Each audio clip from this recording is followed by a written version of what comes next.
potential trade scenarios in the draft, maybe earlier on in the draft, Mel, and just sort of offer up some thoughts. At least the ones that I came up with, Mel, not super specific, a little more sort of like conceptual than they are specific. But do you want to start? Is there sort of a trade up or a trade down scenario that you think might be logical in the upcoming draft? I think the Detroit Lions moving up for a corner.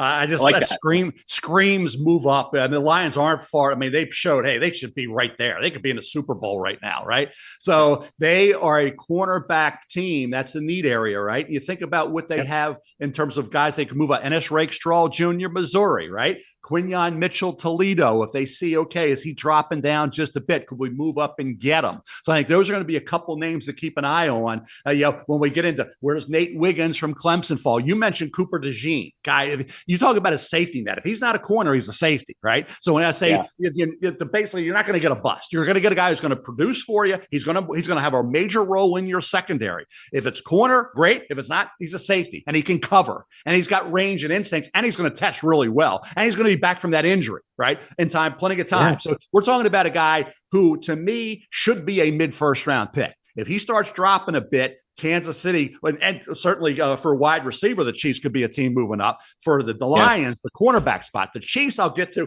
Wide receiver.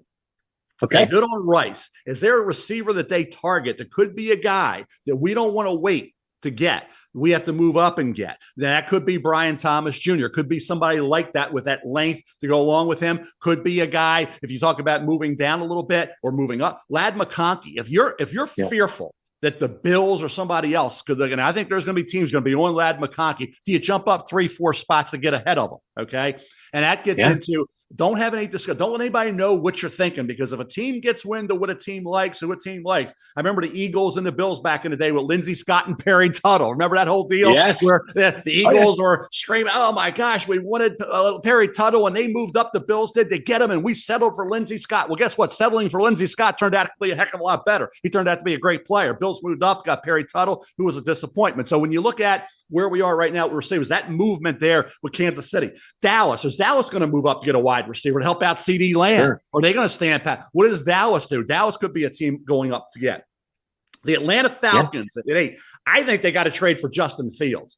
I think that's a trade you got to make. If you could give up a 2 and a 4 to get Justin Fields, and you got Zach Robinson coming from the Rams and Sean McVay to be the coordinator, right? TJ Yates is going to be the quarterback coach, right? Raheem Morris brings Zach Robinson in. If I'm the Atlanta Falcons, I'm going to make that move immediately.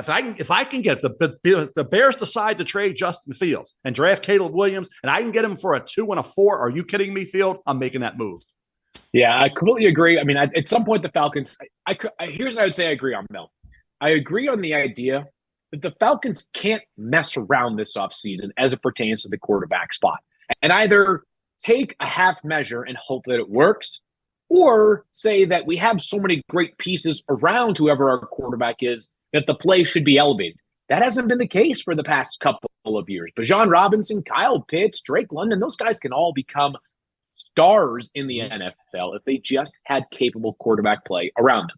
All right, I have 2, Mel, that I wanted to offer up, and I'll start here. And this may be the kind of thing that sounds good in February, but doesn't matter once we get to April, because there's just no way that it happens. The Denver Broncos have pick 12 right now, Mel. Right. You and I have talked about how quarterbacks are going to go a lot higher than where we have them ranked on our overall big board. But if the Broncos can find a way to maneuver back a little bit down the board, Mel, from 12 to 15, 17, 18, 19, somewhere in that range, and still take a first-round quarterback, that to me would make the idea of drafting a Bo Nix or a J.J. McCarthy or a Michael Penix Jr. more palatable. Denver enters the draft right now, Mel, with 6 total selections. 6. One of the fewest of any team in the NFL, and they're not getting any comp picks because they spent a ton of money last year in free agency. Moreover, they have no second-round pick. They kind of need to get the cabinet restocked a little bit. So Denver, if they can, I think would be maybe in a position to move back. Now, of course, the counterpoint in April is going to be you're too nervous about missing out on your guy. But in February, that idea sounds logical to me. On the other side of the coin now, and I want to hear both your thoughts on both of these. Sure. I've been thinking about the New York Giants a little bit more.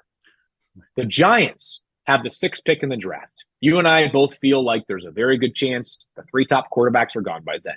We also feel like that would be a pretty significant reach on whoever we decide quarterback 4 is by the time we get to April. But the idea of the Giants moving in from round 2 to the back end of round 1 to taking a quarterback, to me, is, I don't know about irresponsible, but it wouldn't be something that I would advise, Mel. But I've been thinking about this dynamic a lot this week that is in play for a handful of teams. When we are making our analysis of moves, we are suggesting moves that are sort of backed up by logic in an all things being equal scenario. As you know, though, Mel, not all these GMs and head coaches have time on their side. They may realize that we're one bad year away from not being in our current jobs in 2025. Mm-hmm. I'm not saying that the Giants are in a make or break year, but when you go from 9-7-1 to the 6 overall pick in the draft, there's an obvious amount of pressure. And if you're the Giants, Daniel Jones has 2 neck injuries, ACL tear. Obviously, he's coming back off of that as well. Are you mindful of the possibility that if things don't go well this year with Daniel Jones under center, we could be in trouble? So instead, you try to make the move for what you might view as an upgrade to one of those other quarterbacks? That, to me, is an interesting scenario. What do you think of those 2 trade concepts? A lot to unpack there, Field. You covered a lot of bases. And I think to start out with the Giants, I think the Giants, certainly wide receiver, the offensive line's got to be fixed. They got to figure Evan Neal out.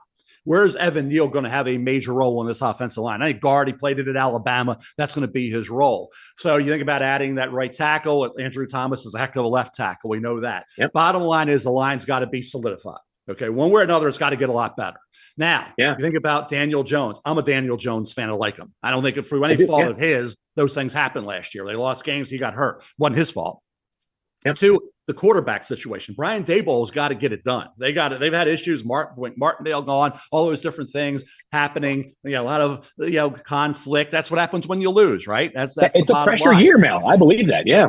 Yeah. So Daniel Jones,